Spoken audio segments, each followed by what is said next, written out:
तो वानर सेना दक्षिण दिशा में जो गई हुई है जानकी जी की खोज में,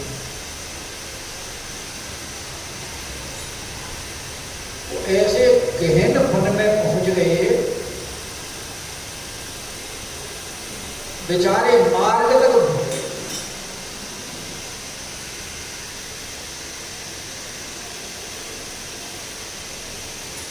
और मार्ग भूलने से भटक रहे थे। उस भटकने में इतने भटके कि बेचारे ना तो उनको खाने के लिए वस्तु मिली, ना पीने के लिए जल। क्योंकि वाल्मीकि के अनुसार वो वन कन्नु ऋषि से शापित।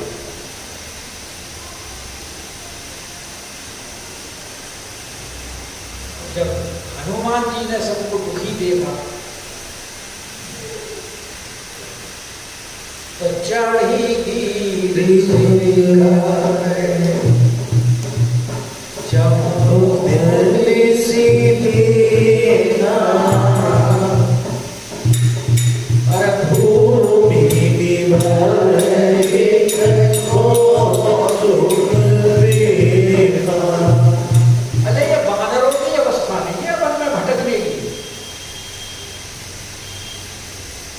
हम भी तो वनों और पर्वतों में ही भटक रहे हैं।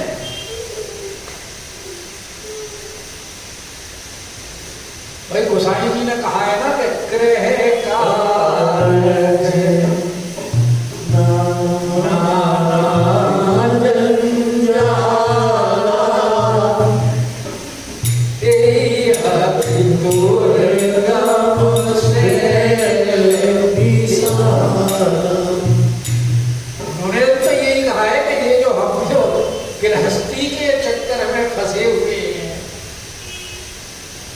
ये भी तो बीहड़ वन है और बड़े ऊंचे ऊंचे पर्वत, दुर्गम शैल विशाला। तो ये वानर नहीं भटक रहे, हम सब लोग ही भटक रहे हैं।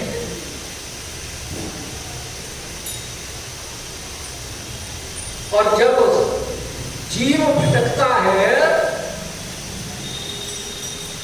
तो उसको निकालने के लिए सदगुरु की, संत की आवश्यकता होती है। बिना संत और सदगुरु के मार्ग दिखाने के कोई निकलने का प्रयास नहीं करता। और कितनी अच्छी बात है कि इन सब लोगों के साथ परम संत श्री हनुमत लाल जी मौजूद है। गुरु जी की आवश्यकता क्या साथी है? हम तो रोज हनुमान जी से प्रार्थना करते हैं, कृपा करो गुरुदेव की नाई। और हनुमान जी कृपा करते भी हैं। आजकल और मंदिरों में तुम्हें इतनी भीड़ नहीं मिलेगी जितनी हनुमान जी के यहां मिलेगी, क्योंकि बिना इनकी अनुमति के आप भगवान के घर में प्रवेश भी नहीं कर सकते। राम द्वारे तो बैठे हैं दरवाजे पर ही, राम द्वारे तुम रखवारे,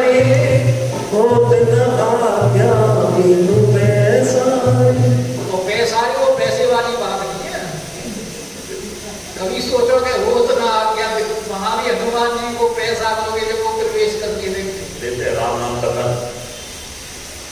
पर हनुमान जी कौन से पैसारे मतलब प्रवेश, उन्हीं को अनुमति देते हैं जिन्होंने राम धन का खजाना बढ़ा रखा है।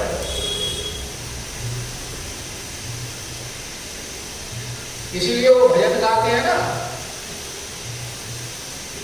कि सुख में भूलो मती, दुख में भूलो मती। क्योंकि संसार में जब हमें सुख मिलता है तो हम सुख में भूल जाते हैं।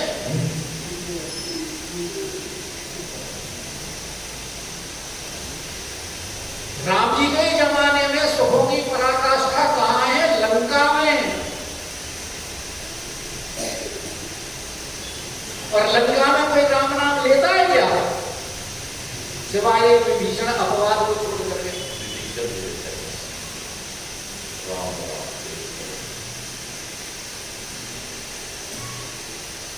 और दुख में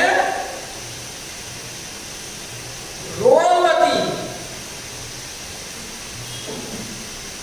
दुख में रोना नहीं है, सुख में भूलो मत, सुख में भूलो मती, दुख में रो मती, सोते जगते कबहु नाम भूलो मती। तो क्या करो? राम धन का खजाना बढ़ाते चलो, कृष्ण गोविंद गोविंद गाते चलो। हनुमान जी उन्हीं को ही प्रवेश देते हैं। और संत तो दयालु होते हैं।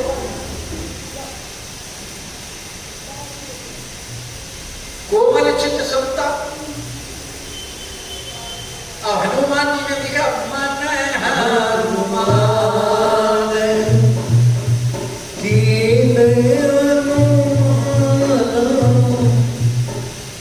बोले बेचारे बहुत दुखी हो रहे हैं, क्योंकि ऐसी अवस्था हो गई कि हमारा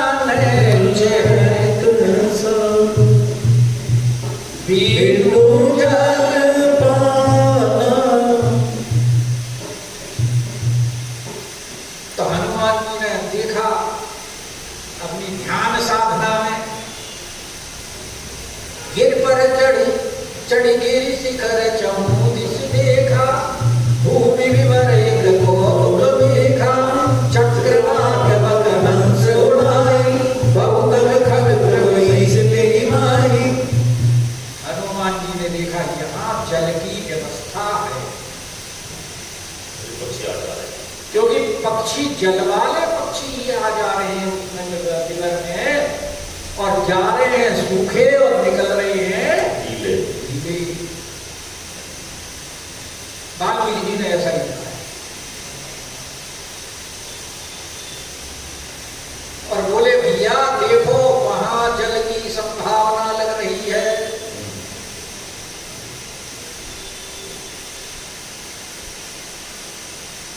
बोले ठीक है महाराज, पर हमारी शक्ति चलने की इतनी नहीं है।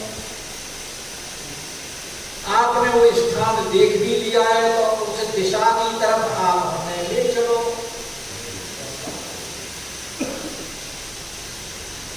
अब मार्गदर्शक कौन है? हनुमंत लाल। और अगर हमने अपना मार्गदर्शक संत बना लिया तो हमारा कल्याण। संत का हाथ पकड़ लो, वो तुम्हें भवसागर से पार करवा, क्योंकि संत और भगवंत में कोई अंतर नहीं।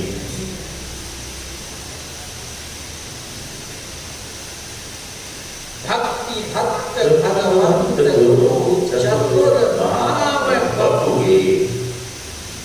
नाम से चार शरीर अलग अलग मालूम पड़ते हैं, लेकिन है एक ही।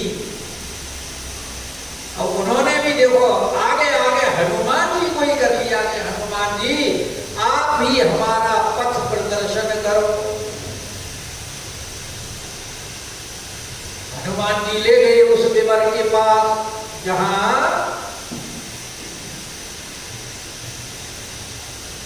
अमृत रूपी जल जिस विवर में विद्यमान है। संत कहां ले जाता है? राम नाम रूपी अमृत का पान कराने के लिए आपको उस मार्ग पर लगा देता है। हनुमान जी ने उनको ले गए उस विवर के पास जिसके अंदर जल विद्यमान था। बैठे बीवरे विलंबु नकीना। और भाई आश्रय लेने वाले भी जिन्होंने हनुमान जी का आश्रय लिया, उनके हृदय में भी किसी प्रकार का कोई शंका या संकोच नहीं है, पूर्ण विश्वास है। इसीलिए संत पर गुरु पर पूरा विश्वास करके उनके जो आदेश हैं उनका पालन करना चाहिए।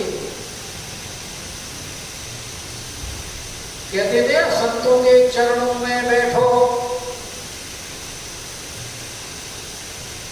तो चरणों में बैठने से ही खाली कल्याण नहीं है। चरणों में बैठने के साथ साथ उन्होंने जो आज्ञा दी है, जो वो स्वयं जीवन में उतारे हुए हैं, उसका आचरण करो, तब कल्याण होगा। और अगर संत की बात तुमने एक तरफ सुनी और दूसरी तरफ निकाल दी तो कल्याण होने वाला नहीं है। ये सब तुरंत हनुमान जी के साथ लेकर के बैठे हनुमान जी के साथ उस में प्रवेश कर गए। और प्रवेश करके जल्दी उस विवर को पार नहीं कर पाए। वाल्मीकि रामायण में लिखा है 1 योजन तक अंधी गुफा में चलते रहे, हाथ पकड़ गए एक दूसरे का। 1 योजन बहुत होता है। 1 योजन का मतलब 12 किलोमीटर। मान लो यहां से भोला मतलब इतना दूर तो होगा ही। नहीं, वो तो 20-25 नहीं इतना ही है, 10-12 ही है। सही तुक्का है। एक्सप्लेन करना तो थोड़ा सा अनुभव है भाई, अनुभव, इतनी है, अनुभव है आपका। अंदाजा मारा मैंने, नहीं सही है। क्योंकि मैं जब विकास सदन जाता था तो विकास सदन 18 किलोमीटर चलता था, मोटरसाइकिल से जाता था। तो मैंने अंदाजा लगाया, मैंने कहा यही 10-12 किलोमीटर के करीब बोला हुआ होगा। है? मतलब मानो जी, मेरे को जबरदस्ती तो कर नहीं रहा। अपने बहुत ज्यादा कर माने ना माने क्या फर्क पड़ता है।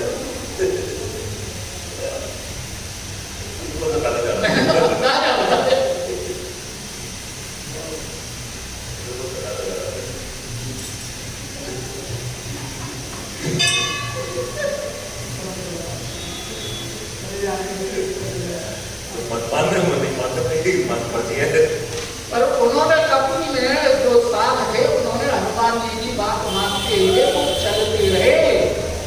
उनके मन में ये नहीं हुआ कहाँ ले जा रहे हो हनुमान जी,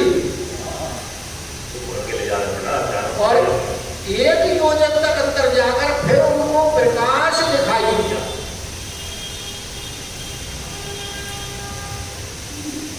कि दिख जाए जब उसने विवर से बाहर निकले तब क्या देखते हैं कि उपवन श्रेष्ठ उपवन।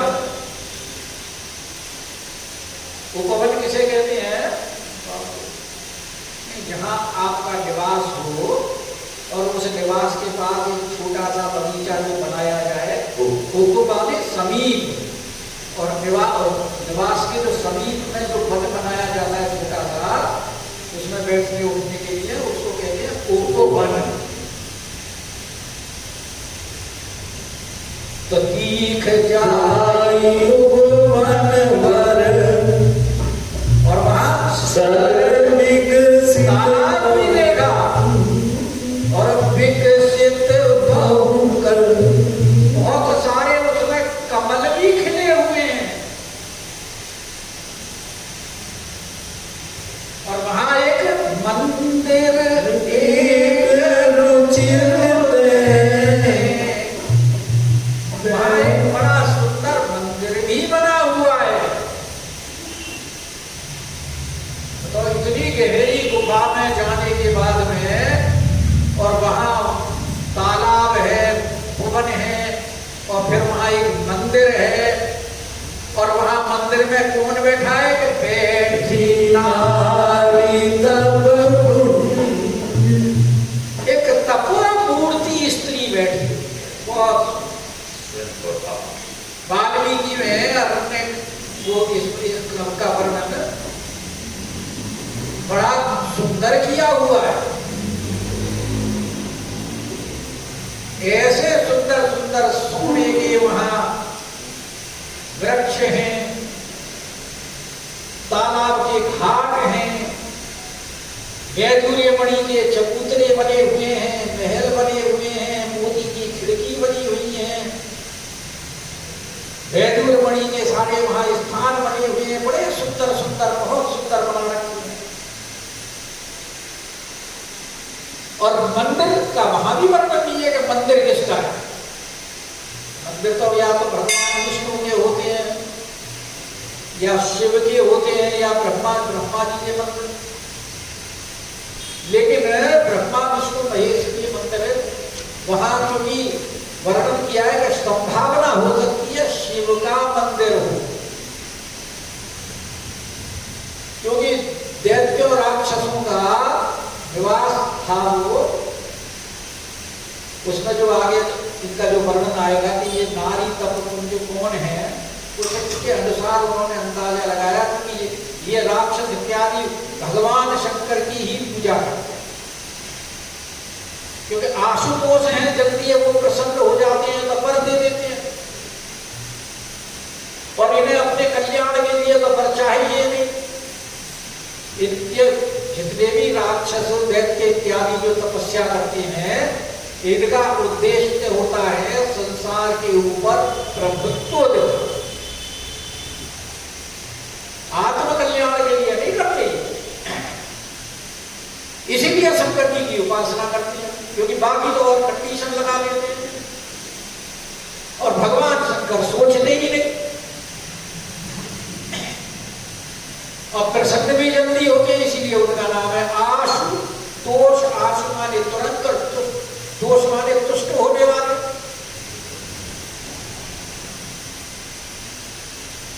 तो वहां ये बैठी हुई है तो दूरी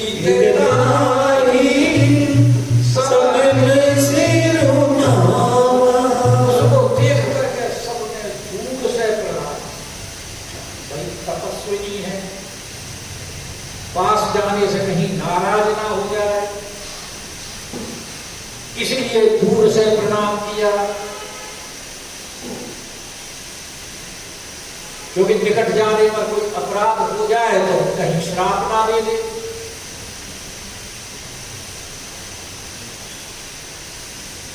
और जब नमस्कार किया तो पूछे,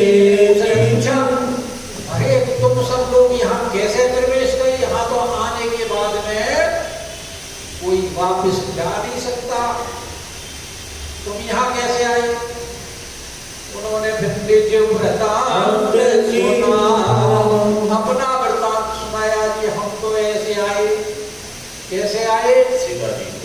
कि एक अयोध्या के नरेश महाराज दशरथ जी हैं, उनके पुत्र राम जी हैं, उनकी पत्नी है जानकी जी, पिता का वचन मान के वनवास के लिए आए थे, निशाचरों ने उनकी पत्नी का हरण कर लिया और हम उनकी खोज करने के लिए अब भटक रहे हैं। खोजते खोजते यहाँ हम आए और प्यास से प्यासे मर रहे थे कि मरण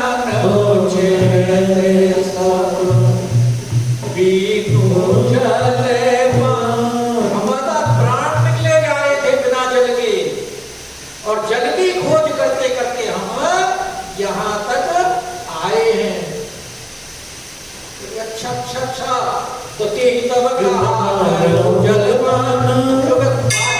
बाद में करेंगे, कहीं ऐसा ना हो कि पूछने पाछने में ही तुम्हारे प्राण निकल जाए। तो सबसे पहले जलपान करो जाओ। अजवा बड़े सुंदर सुंदर वृक्ष भी थे, फल वगैरह भी लगे हुए थे, लेकिन जब उन्होंने कहा कि हमारे जल की वजह से जल बिना प्राण निकल रहे हैं, तो उन्होंने कहा कि जल पियो। अगर कह देंगे भूख की वजह से निकल रहे हैं तो कह देंगे कि फल भी खाओ। तो उन्होंने कहे कहते ही और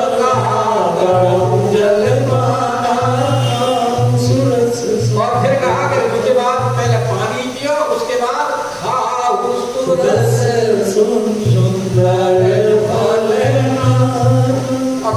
पानी पी करके फिर अपनी भूख मिटा। बड़े रसीले यहाँ फल लगे, बड़े सुंदर सुंदर। बानरों को तो मनचाही मुराद मिल गई, तुरंत उन्होंने प्रवेश किया कि सबसे पहले तो थकावट दूर की, तो ये बेचारे थके हुए थे, परेशान थे, व्याकुल थे, और स्नान करने से थकावट दूर हो जाए। आप गोवर्धन की परिक्रमा करके जाओ 7 कोसी और जाकर के मानसी गंगा में स्नान करो, और मानसी गंगा में स्नान करने के बाद में आपको स्वयं महसूस होता है कि आधी से ज्यादा थकावट तो स्नान करने का ये था। और जब स्नान किया तो स्नान करते करते वहीं जल पी लिया, क्योंकि यहां लिखा है मंजन की मधुर फल खाए। जल पीने का वर्णन नहीं है, तो जल उन्होंने स्नान करते करते पी लिया।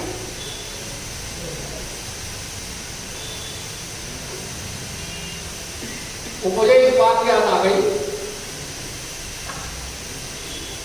बचपन में वो बड़े चुटकुले वगैरह सुना करते थे, कहा करते थे।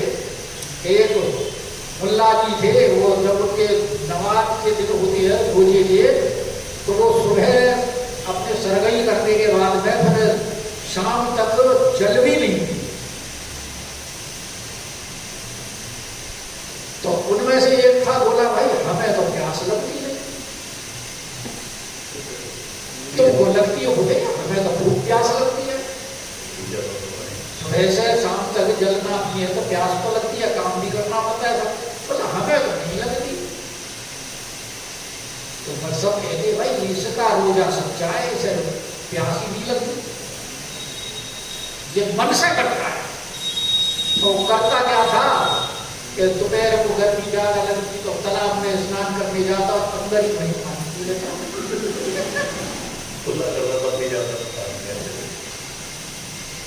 और एक दिन क्या हुआ कि जैसे ही वो अंदर घुस के तालाब में पानी पीने लगा, एक छोटी मछली उसके जगह में लग गई सीधी अंदर। उस दिन उसकी पोल खुल गई।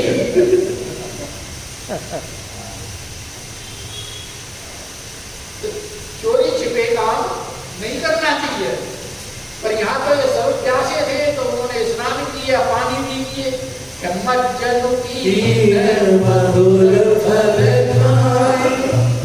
और जब स्नान करके और खा पी करके तैयार हो गए, अब उन्होंने बुलाया कि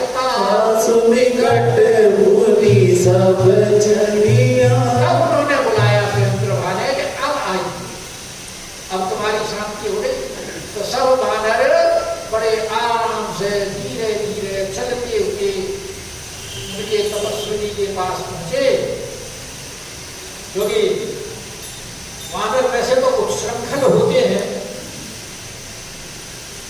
हनुमान जी खुद कहते हैं शाखा पग जाए, उछल कूद करना उनकी आदत।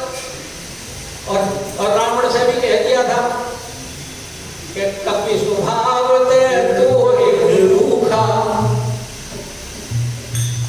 हमने तो अपने स्वभाव से ही वृक्ष तोड़े, लेकिन मारा ही वो ही कुमार ये तो मोदी मारा, इन्होंने हमें मेरा बात के मारा, हमारी कोई गलती थोड़ी थी, हमारा स्वभाव नहीं था।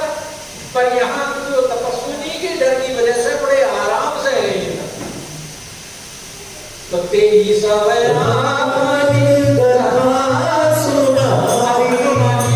पूछा मुझसे कि देखो हमने तो बता दिया क्यों आए हैं, अब आप यहाँ क्यों बैठी हुई हो?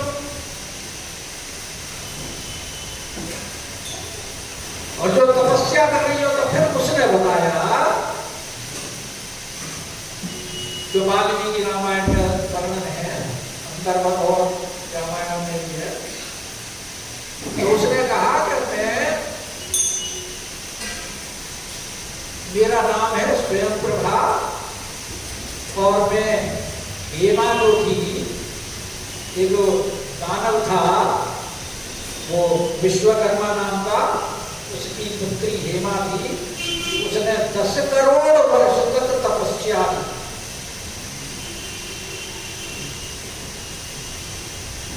और 10 करोड़ वर्ष तक तपस्या करने के बाद में फिर वो ब्रह्मलोक हो गए।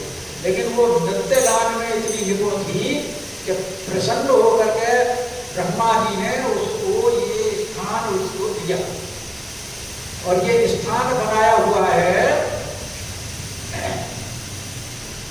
एक दिव्य नाम का गंधर्व, मैदानों ने बनाया है, विश्वकर्मा ने, अलग अलग कथाओं का समावेश है वहाँ।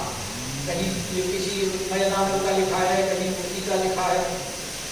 तो उसने ये स्थान बनाया था। और जब मैं हेमा की सखी हूँ और मेरा नाम है स्वयं प्रभा, और मैं दिव्य गंधर्व की पुत्री हूँ, और वो जब यहाँ से ब्रह्मलोक को गई तपस्या करने के बाद में, तो वो मेरे से कह गई कि तुम यहाँ निवास करो, त्रेता में भगवान राम की पत्नी को ढूंढते हुए वानर आएंगे, तब तुम्हारा यहाँ से कल्याण होगा, तुम भगवान के यहाँ जाना, भगवान के दर्शन करके फिर उनके धाम। तो उसने फिर अपनी ये सारी कथा हनुमान जी इत्यादि को सुनाई। कहते ही समय सुनाई, और कह लीजिए कि अब तुम लोग यहाँ आ गए हो, तो मैं अब मैं वहां जाती हूँ जहाँ राघवेंद्र सरकार विद्यमान है, क्योंकि स्वयं प्रभाव। अब वो वहां से तो वो बोले कि आप तो चली जाओगी, अब हम इससे बाहर कैसे निकलेंगे?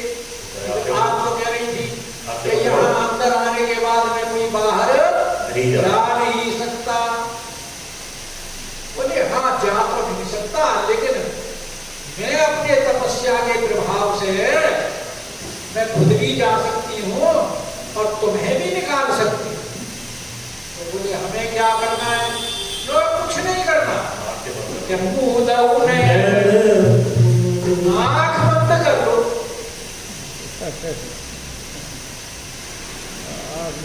वो एक आधार चैतन्य के लिए पहले वो कैसेट बहुत चला करती थी, सुनी होती है उसमें वो नरसी का भाग, बड़ी प्यारी कैसेट है, बहुत सुंदर आधार चैतन्य की, जिसने सुनी होगी बहुत सुंदर कथा वो बोलते। ये तो आप मुझे लेकिन बहुत सुंदर कथा सुनाते। तो नरसी जी की गाड़ी टूट गई, भगवान आ गए, गाड़ी बना दी, बैलों पे हाथ रखा तो बुढ़े बैल तो चल भी नहीं बच रहे थे, उनको भुर्ती आ गई बड़ी के। तो बहुत बढ़िया गाड़ी बाल हो। बोले कहाँ जाना है? तो उन्होंने बताया ऐसे ऐसे जाना है अपनी पुत्री के यहाँ। तो बोले अच्छा एक बात बताओ, तुमने सनीमा देखा है? साधु संत बैठे थे नरसी जी की गाड़ी में। बोले हमने तो सनीमा नहीं देखा। तो देखोगे? दिखाओ तो अच्छा, तो आंख बंद करो। आधा चैतन्य की कथा में है ये। तो संतों ने आंख बंद करी और आंख बंद करके क्योंकि जब तक मैं ना बोलना मत और करके बैठ गए। थोड़ी देर हो गई, गाड़ी वाले ने तो कहा नहीं खोल। और जब सब ने इंतजार करने के बाद में इसकी तो आवाज भी नहीं आ रही है, अब क्या करें?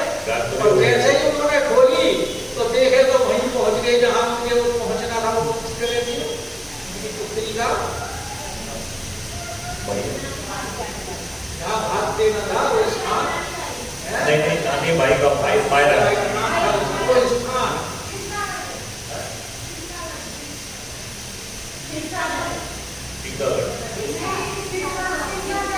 आज जो भी था वहाँ हम वहीं पहुंचे पाए।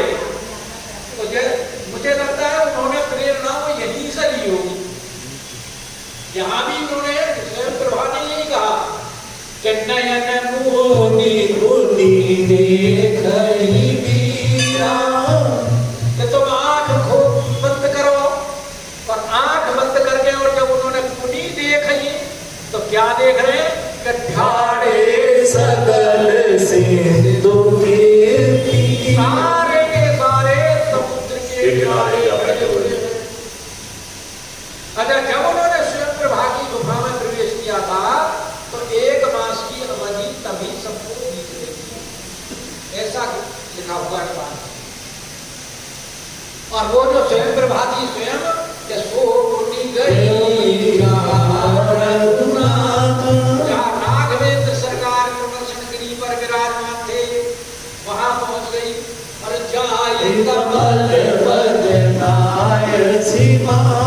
और जा करके सरकार के चरणों में प्रणाम किया और उनसे फिर उनकी स्तुति की है।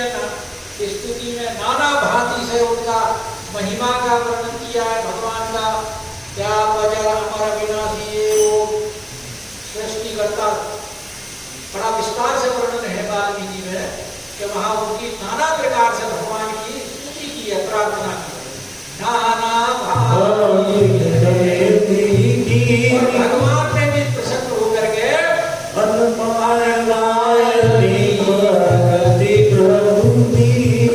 क्योंकि भगवान भक्ति किसी को देते नहीं, लेकिन उसने इतनी तपस्या की थी कि उसकी तपस्या में प्रसन्न होकर के और उसकी प्रार्थना विनती से प्रसन्न होकर के भगवान ने उनको अपने आनंद पाए। और फिर कहा कि अब तुम यहां से कहां जाओ? बद्रीनाथ। बद्री बद्र भी होता है ना, बेर को बद्री बोलते हैं। बदर का मतलब बेर, तो वहां उस मन में वो बद्री का बेर का ही है, इसलिए उसको बद्री वन बोल दिया। वहां के नाथ जो भगवान है उनको बद्रीनाथ बोलते हैं। और चारों धामों में से एक धाम है बद्रीनाथ। तो बद्री वन का